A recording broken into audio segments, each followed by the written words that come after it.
Chapitre 2. Oui, il faut tout changer à notre école. Si le QI est surévalué, il procède d'une culture syndrome plus vaste, dont un symptôme est le règne de la quantité, et de ces nombreux mensonges que l'on transmet mécaniquement à nos enfants sans sourciller. Il y a des mensonges puérils avec lesquels on a peu de problèmes, le Père Noël par exemple. Et il y en a d'autres avec lesquels l'humanité entière a un problème.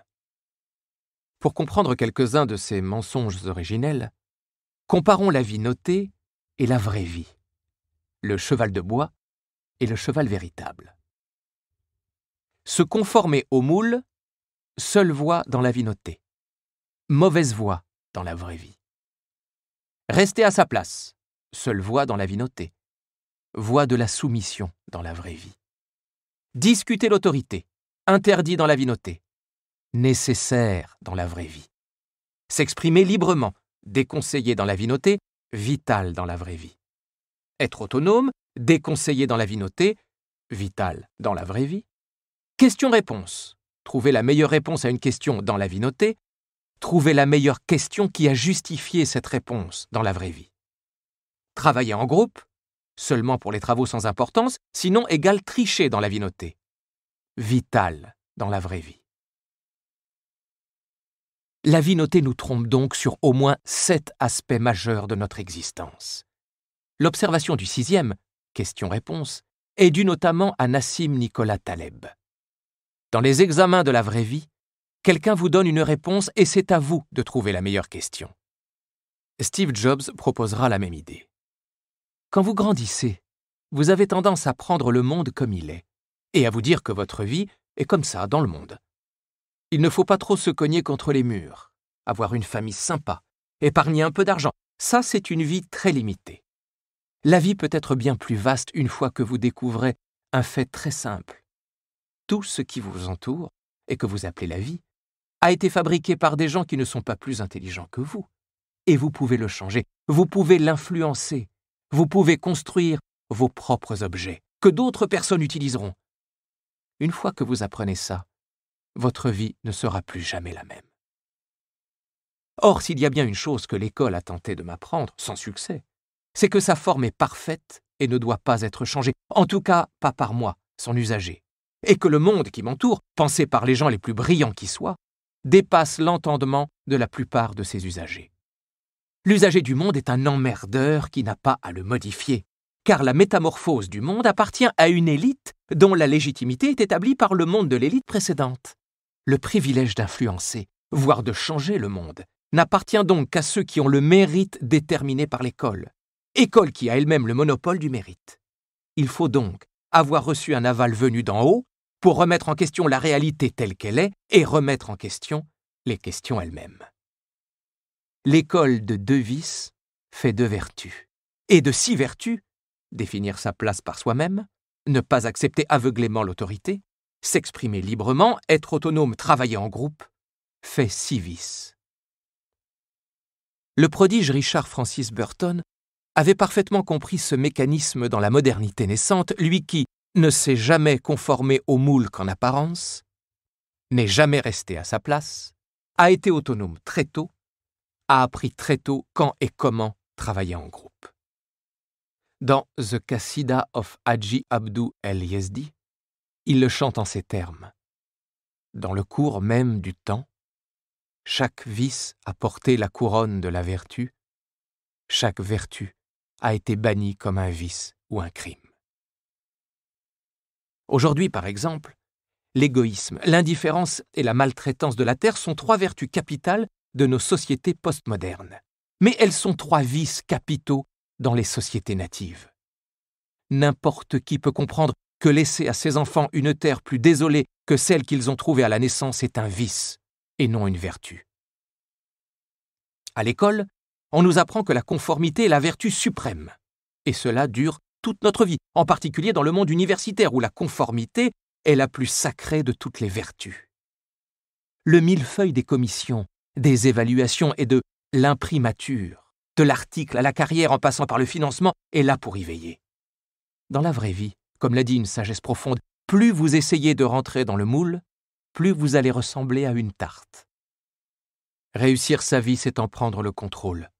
C'est assumer son identité.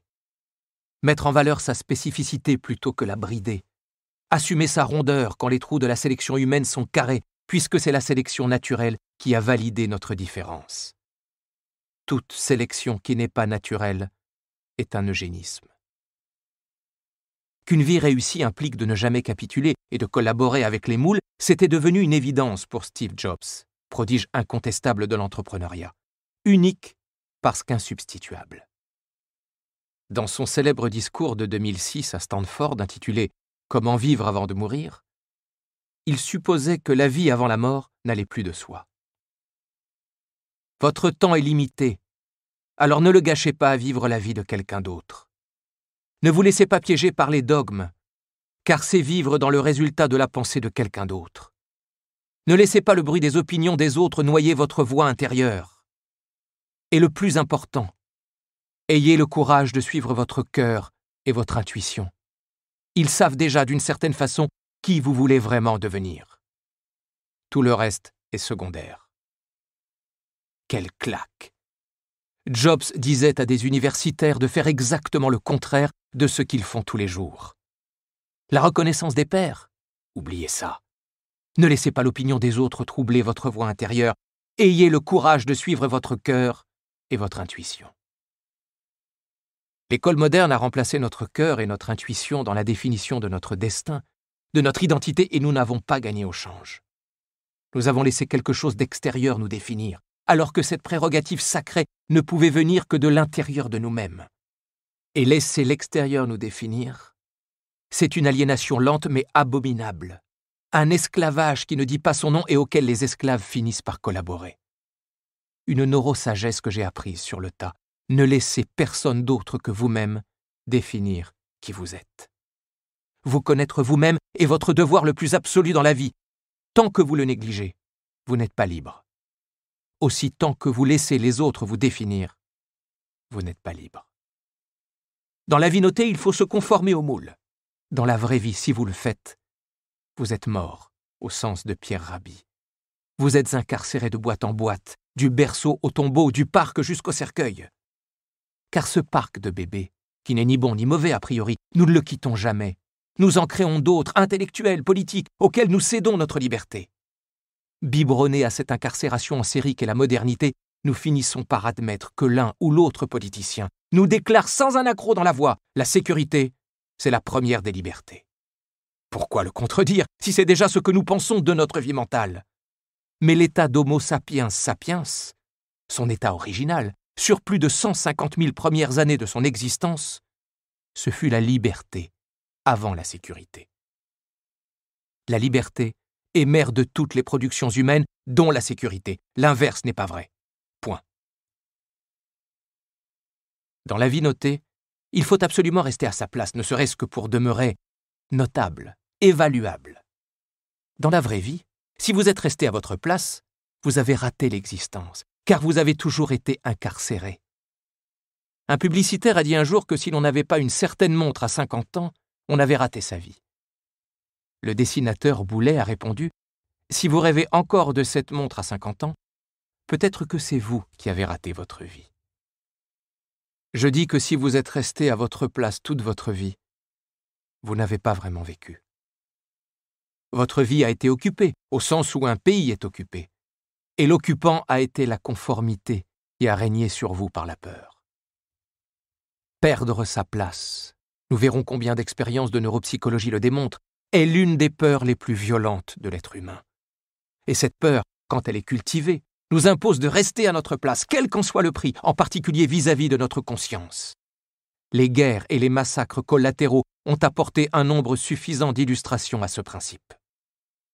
Dans la vie notée, être autonome est fortement déconseillé. On ne choisit pas ses cours à l'école française, le programme est imposé par l'État, tout comme le rythme d'apprentissage.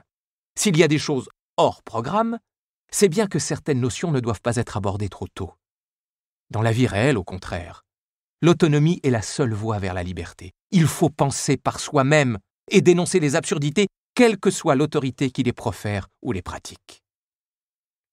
Mais le pire de tous les mensonges véhiculés par la vie notée, c'est encore celui-ci.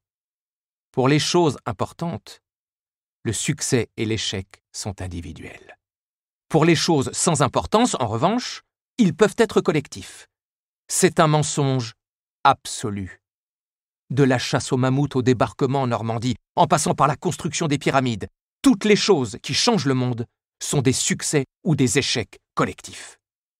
En revanche, celles qui ne le changent pas sont toujours des succès ou échecs individuels.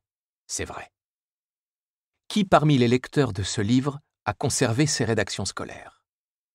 Et les quelques romantiques qui l'auront fait admettront qu'elles n'ont guère changé le monde. Eh bien, une rédaction est notée individuellement. Et à l'école, la note individuelle représente un gros coefficient.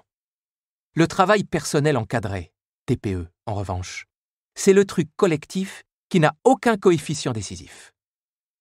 Dans la vraie vie, travailler en groupe, ça s'appelle coopérer. À l'école, ça s'appelle tricher. Dans la vraie vie, le travail collectif, c'est sérieux. À l'école, le travail collectif, ce n'est pas sérieux. Comment s'étonner qu'une humanité nourrie à ses principes soit incapable de coopérer mondialement aussi bien pour préserver la Terre que pour se préserver elle-même? Comment savoir si aujourd'hui l'école fait plus de bien que de mal?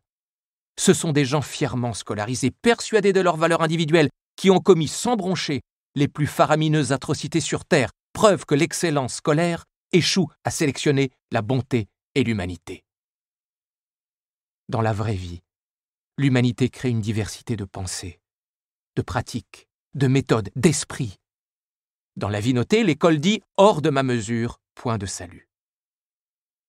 Pourtant, face à l'échec scolaire, cette même école admet que la priorité, c'est au moins la socialisation de l'élève. Comment alors l'encourager si on lui apprend à travailler qu'individuellement? Je suis convaincu que la socialisation à l'école se produit par accident, et dans la cour de récréation, pas en classe. Je me demande même quel serait le score de socialisation de l'école par rapport à une cour de récréation permanente. Jusqu'à présent, aucune étude n'a confirmé la supériorité de la classe en ce sens. Contrairement aux sociétés traditionnelles et natives, où l'existence est une place et où perdre sa place est une perspective tellement terrifiante que l'on fait tout pour y rester, dans nos sociétés postmodernes, la place ne va pas de soi. D'où une culture de la place fixe, qui est à la fois une culture de la conformité et de l'exclusion. Car notre société est une sorte de machine. Alors pour y avoir une place, il faut être une pièce conforme et d'une certaine qualité. C'est précisément ce que fait de nous l'école. D'une masse d'enfants ouverts, créatifs, spontanément fraternels et non conformes, elle fait des pièces séparées. Vous avez étudié à Polytechnique? Votre salaire sera supérieur à celui d'un ancien élève de l'université de Tours, parce que dans l'usine, la pièce sortie de Polytechnique est plus chère. L'école est une colonne de décantation qui crée des classes, et c'est pour cela qu'elle ne peut pas satisfaire tout le monde.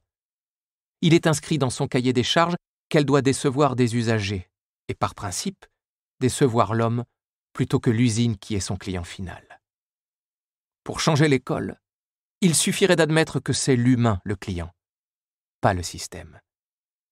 Nelson Mandela a eu 1000 fois raison de clamer « Si vous voulez changer le monde, changez l'éducation ». Et cela ne pourra se faire individuellement.